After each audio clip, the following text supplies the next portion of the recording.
तो आपको बता दें हमारे साथ आज बात करने के लिए कौन कौन खास मेहमान हैं। हमारे साथ बीजेपी और कांग्रेस से दो पार्टियों के प्रवक्ता हैं। डॉक्टर संबित पात्रा हमारे साथ हैं, जो कि बीजेपी की केंद्रीय समिति में ओडिशा को रिप्रेजेंट करते हैं, वैसे पेशे से सर्जन है। स्वागत है संबित पात्रा आपका। जयवीर शेरगिल हमारे साथ हैं, वो कांग्रेस पार्टी के प्रवक्ता हैं, वैसे आपको बता दें पेशे से सुप्रीम कोर्ट के वकील हैं। आतंकवाद, सरकार की नीतियों और सुरक्षा संबंधी मुद्दों पर अक्सर उनके लेख भी आप अखबारों और पत्रिकाओं में पढ़ते होंगे। स्वागत है जयवीर आपका भी। आपको बता दें हाल ही में अमेरिकी सरकार ने भारत, अफगानिस्तान, पाकिस्तान से जुड़े सुरक्षा मुद्दों पर ब्रसेल्स में नाटो हेडक्वार्टर पर भी जयवीर शेरगिल को आमंत्रित किया था। तीन मेहमान हमारे साथ यहाँ स्टूडियो में मौजूद है।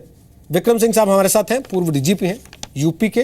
कई बार उनको आप पहले ताल ठोक के में देख चुके हैं, लखनऊ स्टूडियो के माध्यम से वो हमारे साथ होते हैं। आज यहाँ नोएडा स्टूडियो में हमारे साथ हैं। लिम्का बुक में most highly decorated IPS officer का रिकॉर्ड विक्रम सिंह जी के नाम दर्ज है। वीरेंद्र गुप्ता हमारे साथ हैं, वो पूर्व डीजी हैं Indian council for cultural relations के। 1977 बैच के आईएफएस ऑफिसर हैं। दक्षिण अफ्रीका में भारत के हाई कमिश्नर रह चुके हैं। भारत दक्षिण अफ्रीका संबंधों पर काफ़ी जानकारी रखते हैं, अध्ययन उनका गहन है। स्वागत है आपका सर। और ललित गुप्ता हमारे साथ हैं, जो कि सेक्रेटरी हैं आरडब्ल्यूए के। महरौली इलाके में रहने वाले जो लोग हैं उनका प्रतिनिधित्व करते हैं। खासतौर पर उनको आज यहाँ इसलिए लाना पड़ा क्योंकि इसी तरफ के इलाकों में दक्षिण अफ्रीकी देशों से आने वाले नागरिक कहिए या अतिथि कहिए, वो ज़्यादा रहते हैं और वहीं पर पहले भी ऐसी घटनाएं हो चुकी हैं, जिसके बाद ये मामला एक बार फिर से गर्म हुआ। सबसे पहले मैं ललित जी आप ही से शुरू करना चाहता हूँ। आप बताइए दिक्कत कहाँ पर है? दिक्कत भारतीय लोगों में उनकी सोच नस्ली है, वो काला रंग देखते हैं इसलिए मारने दौड़ पड़ते हैं, या फिर आप लोगों की कुछ और शिकायतें हैं, कुछ समस्याएं?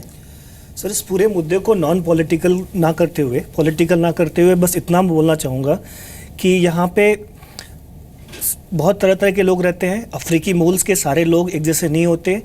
इसमें से बहुत सारे डिस्टर्बिंग एलिमेंट होते हैं जो पूरे मूल के लोगों को बदनाम करते हैं। अब डिस्टर्बिंग मूल के लोग जो होते हैं, they are highly indulge in drug business. घूमते टहलते रात बिरात देर से आते जाते रहते हैं। हमारे महिलाओं को ईव टीजिंग वगैरह करते रहते हैं। अभी आपने बताया कि कल कैब ड्राइवर की पिटाई कर दी। I have taken the notice of that incident. Cab driver ने बोला कि मैं 3-4 सवारी से अधिक नहीं बैठाता। उन्होंने बोला नहीं, हमें 6 के 6 लोग को बिठाओ इसी कार में। And that is how they have beaten up the cab driver. और सबसे बड़ी प्रॉब्लम है कि बहुत सारे अफ्रीकी मूल के लोग यहाँ रहते हैं और उनके पास वैलिड डॉक्यूमेंट्स नहीं है। सर डॉक्यूमेंट्स हैं नहीं है, ये चेक करना तो आपकी जिम्मेदारी नहीं है ना? इसकी कंप्लेन हम बार बार पुलिस को दे चुके हैं और हम उनसे अनुरोध करते हैं कि इनकी प्रॉपर डॉक्यूमेंटेशन चेक की जाए। वीज़ाएं एक्सटेंड नहीं करते, इलीगल बिजनेस में इन्वॉल्व होते हैं। अगर आप इनकी इलीगलिटी का बिजनेस देखेंगे तो कभी आप पीवीआर साकेत के कैंपस में जाइए रात को 11 बजे के बाद, high amount of drug addicts वहाँ पे आपको पाए जाएंगे। नहीं, ऐसी तो मैं 10 बातें और पढ़ के सुना सकता हूँ जो तमाम दर्शक लिख रहे हैं। कोई गोवा से लिख रहा है, कोई ग्रेटर नोएडा से लिख रहा है, कोई दिल्ली से ही लिख रहा है जी। लेकिन सर मैं आपसे कुछ कॉन्क्रीट चीज़ें जानना चाह रहा हूँ कि ऐसी कोई चीज़ें आप लोगों ने फेस की हों जिनसे आपको लगता है कि भाई हाँ हमें रिटेलिएट करना ज़रूरी हो जाता है? रिटेलिएट का नहीं है सर। अभी क्या हुआ कि 1 महीने पहले एक और इंसिडेंट हुआ कि 3-4-5 ऑटो वाले ये अफ्रीकी मूल्स के लोग आए और एक ऑटो वालों की पिटाई करनी शुरू कर दी। बात होती है कि वो 4-5 लोग बैठते हैं एक ऑटो पे, कभी किराया नहीं दिया, कभी उनसे बदतमीजी कर दी, कभी दारू पी के फोड़ दिया शीशा, गिलास तोड़ दिया। तो अपने यहाँ के लोग भी कर देते हैं सर? भी जी हाँ, बिल्कुल कर देते हैं। और आए दिन उल्टा होता है। अफ्रीकी मूल के लोग हमारे कमजोर लोगों को, चाहे ऑटो वाला हो या कैब वाला हो या महिलाएं हो जो सुमशाम अकेली हो, उनको छेड़ते पाए जाते हैं। बट वो सारी घटनाएं मीडिया में हाईलाइट नहीं होती हैं। लेकिन जब कभी रीअटैलिएट होता है, कुछ लोग री कर देते हैं, तो वो तुरंत हाईलाइट हो जाती है।